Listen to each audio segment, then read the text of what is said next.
L'invité de Comment j'ai réussi, Flavien Rey. Bonjour. Bonjour. Bienvenue, vous êtes le président de TEIA. C'est une plateforme d'évaluation et d'examen en ligne qui permet d'organiser des épreuves de manière totalement dématérialisée pour l'enseignement supérieur, mais aussi pour la formation continue. D'abord, une petite précision, un examen en ligne, ça n'est pas forcément un examen en distanciel. Dans la plupart des cas, les étudiants, les candidats qui utilisent votre plateforme se trouvent bel et bien dans une salle d'examen. Tout à fait. C'est dans l'amphithéâtre, dans une salle de classe, plus de copie double. L'élève sort son ordinateur ou sa tablette et peut composer dessus. Ouais. Alors comment est-ce que ça fonctionne ? Vous assurez la plateforme technique, mais ça n'est pas vous qui préparez l'examen. Tout à fait.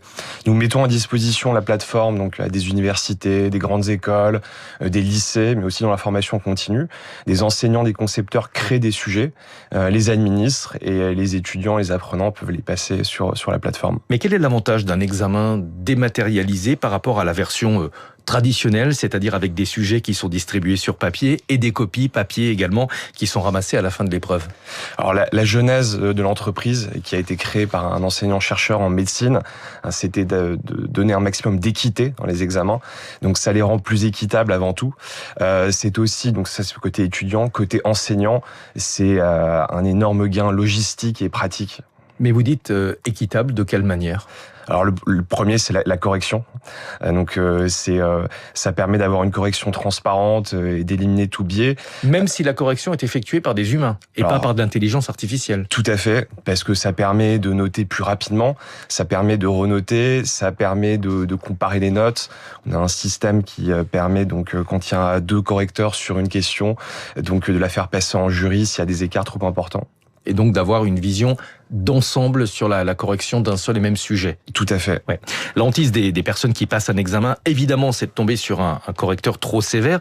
Pensez que l'intelligence artificielle, le jour où elle arrivera à corriger toute seule des copies, permettra d'être notée de manière plus équitable ? C'est un des gros sujets du moment. On croit beaucoup à la correction par intelligence artificielle sur les sciences exactes.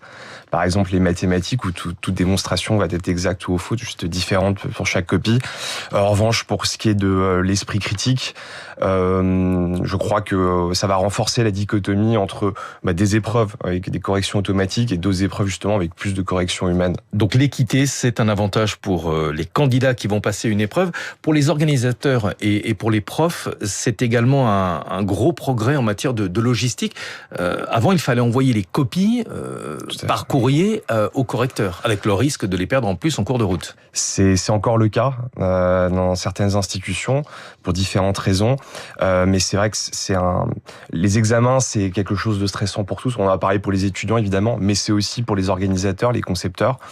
D'avoir un logiciel qui harmonise entre les scolarités, les enseignants, les DSI, donc c'est un énorme gain donc de logistique. Donc un gros avantage, mais aussi quelques risques. D'abord, le risque de piratage. Il y a de plus en plus d'attaques informatiques. Comment est-ce que vous êtes protégé ?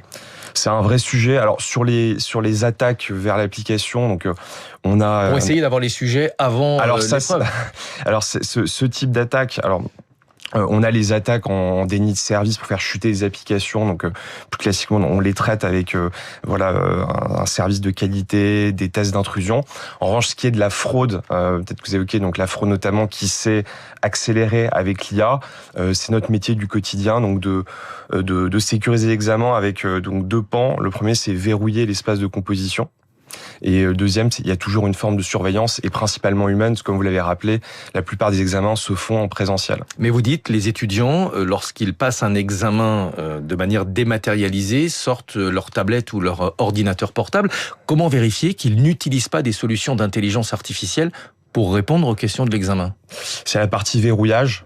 Je donne un exemple assez puissant, notamment c'est le filtrage IP. Quand on est dans une salle d'examen, donc à l'amphithéâtre, je ne peux me connecter à mon examen qu'avec un seul accès à Internet. Celui-ci ne donne accès qu'à l'examen. Je ne peux pas avoir accès au reste du web. Mais il existe aussi des solutions d'intelligence artificielle hébergées dans l'ordinateur. Tout à fait. Alors là, on va avoir d'autres niveaux de verrouillage, avec notamment ce qu'on appelle des plugins. On a des petites installations légères, ça tend à rester donc sur toujours ce souci d'équité, et qui va permettre donc de verrouiller l'ordinateur. C'est-à-dire que vous vérifiez techniquement ce que l'étudiant ou le candidat est en train de faire avec son ordinateur pendant qu'il passe l'épreuve. Tout à fait. Alors on va avoir toujours la surveillance humaine qui va compléter le dispositif. Est-ce que l'intelligence artificielle, à votre avis, va changer l'enseignement dans le futur? Est-ce que ça a toujours du sens aujourd'hui d'apprendre du contenu, sachant qu'avec l'IA, tout est à portée de main? C'est un vrai sujet, c'est de préoccupation pour toute l'industrie. Je crois que l'IA renforce donc le besoin de faire des études. On a eu plutôt des vents contraires.